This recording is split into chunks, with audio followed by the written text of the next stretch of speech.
Before we move into the conversation, I'd like to invite on stage someone who's made a very significant contribution to this book, and that is the illustrator of this book, responsible for 12 chapter illustrations, and someone who works primarily with pen and pencil sketches, but has also been involved in many other fields of art. She is none other than Kawaruko Yamazaki.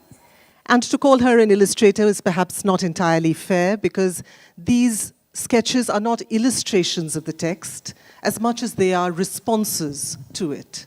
I'd like to welcome on stage Kawaruko Yamazaki to say something about her journey.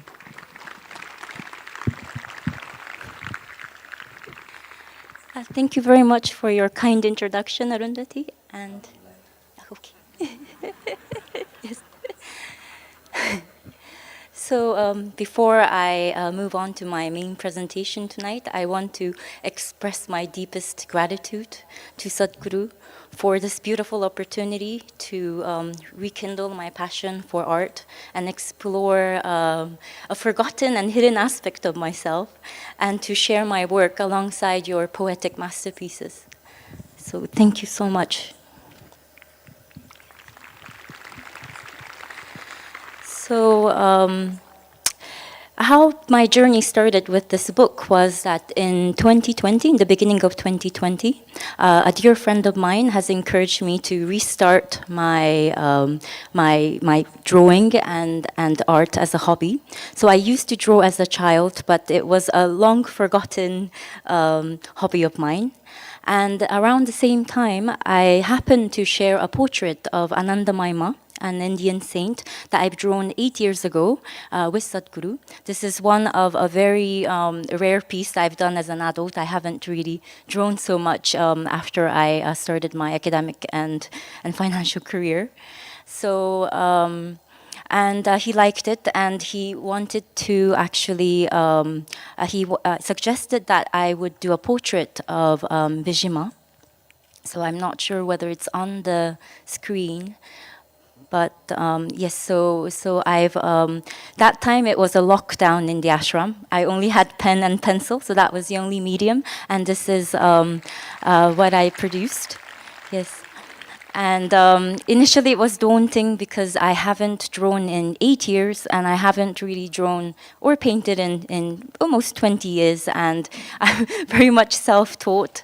But when I started working on the portrait, it just flew out as if it wanted to manifest on the paper. So the process was very natural, and I must say it was very spiritual and meditative process for me.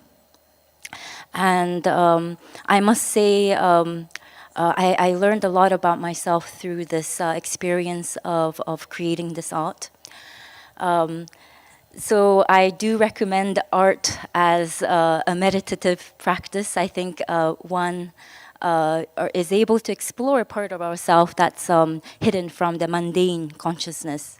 So I would like to, so after that portrait, he suggested that I should do the illustration for this poem book, which was, and of course I said yes. I wouldn't let this opportunity slip by, but I was quite nervous about this. But he wanted the book to be divided into 12 themes. So I read all the poetries, categorized it into 12 themes, and the publication department also helped in finalizing these 12 themes. So tonight I would like to share 7 of that 12 drawings that I've done. So each drawings has many elements, with many interesting elements that is meant to invoke different interpretation in different people. So the drawings, I haven't, when I was working on it, I didn't have the final composition in my mind. So it evolved as I drew, and I delved into the theme and the poetry. So I'm sure there are a lot of elements that people can discover and also find their own interpretation. So the first chapter is on life. So this work, as you can see, the main theme is the phases of the moon. And so the phases of the moon represent the cycle of female reproductive system, but also it represents the cycle of life. So I have the image of the fetus that's floating in cosmic womb, the galaxy, and I've etched a geometrical design to show that with the right clarity and perception, one can see order in chaos, seeming chaos in nature. So this is the first chapter. The, the second chapter is on death. So you can... Inevitable subject. Afterlife, inevitable subject. Yes, there's that. Yes. So here you can see the skull, which represent death, but I included a lotus flower. And for me, lotus flower represent life, but also the flower of dispassion. So Sadhguru often speaks about the process of living death. So for one that's in touch with their own mortality and holds the beautiful flower of dispassion in one's heart, the beingness of that one is transparent and free of all distortion. So that's the state in which one can become a true offering in life. So for me, this lotus flower and the skull represent the beauty in the acceptance of death. And I've also included the image of moth, which is representation of transformation from one phase to the other. So the third illustration that I want to share, I think, is on yoga. Yes. Yes. So there is a lot of theme of duality and unity in this. So some of the main feature is the female yogini that represent the manifested material aspect of the world, and a faint silhouette of a yogi behind her that represent the masculine and unmanifested of the world. There is sun and moon, and there's many other elements with many interpretation. I will let you explore and come up with your own interpretation. Huh? It's international imagery. Yes, maybe. Yes. Many cultures, I'm saying. As many cultures, yes. Yes. So the fourth illustration that I would like to share is, I think, yes, Guru. So obviously this is Guru's lotus feet. And I've included 5 geometrical shape platonic solids, which actually represent 5 elements. And the infinity sign at the top that represent mastery of these 5 elements, the Guru's mastery over these 5 elements. So that's this picture. And the next one. Yes. So this is actually one of my favorite drawings. Initially, the face was clearer, and it's modeled on the face of Sadhguru in his 20s. This is not how I looked, okay? But he suggested that I should make it more abstract because everybody has their own image of Shiva in their mind, and it's better not to interfere or in other people's imagination of Shiva. So he actually gave me a very specific instruction to how to improve this drawing, and it really turned out much better than the original version. So, so I really like this drawing. And so the next, this is mystical.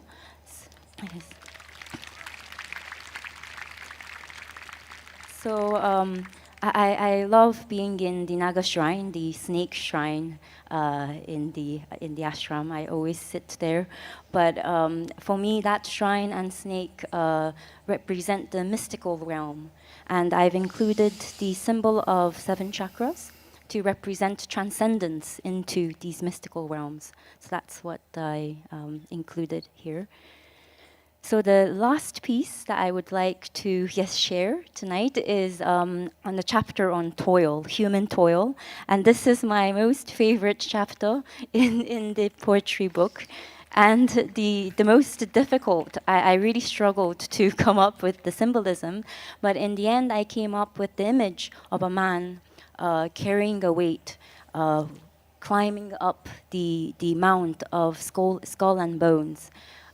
Looking up heavenwards. So Sadhguru always speaks about how looking up heavenwards for a solution is a disaster. So this man is looking towards the destination that he will not reach, not knowing that he is stepping on the remains of others who's also embarked on the same journey that he has. And the bottom icon shows the trajectory of evolution of life on this planet. So initially it starts from the single-celled organism to all the animals. And you might not be able to see it, but at the end I included a skeleton of a dog. And I know that the dog accompanies Kala Bhairava, the Lord of Time. And so I would leave the interpretation of that last part to, yes. So this is the last illustration that I would like to share tonight. But I would like to give special thanks to Greta Corey, who's worked on this beautiful graphics and icons in this book. Also, Munsami Nagarajan and Kashinath Gopagani for working on the design aspect. Are they Japanese guys? No, I'm really sorry. Maybe I butchered their names, but yes. So and the people in the impressions and publication department, and also, of course, the Mas and Swamis, who's too shy and humble for their name to be mentioned in this presentation. But thank you so much for the support. And to end this presentation, I would like to say that this book will be a companion to my spiritual journey. It's much more than just the poetry. There's so much layers of meanings and insights. And I know that it would accompany me everywhere I go. And thank you so much for this opportunity. And thank you so much for letting me share part of my journey with you tonight.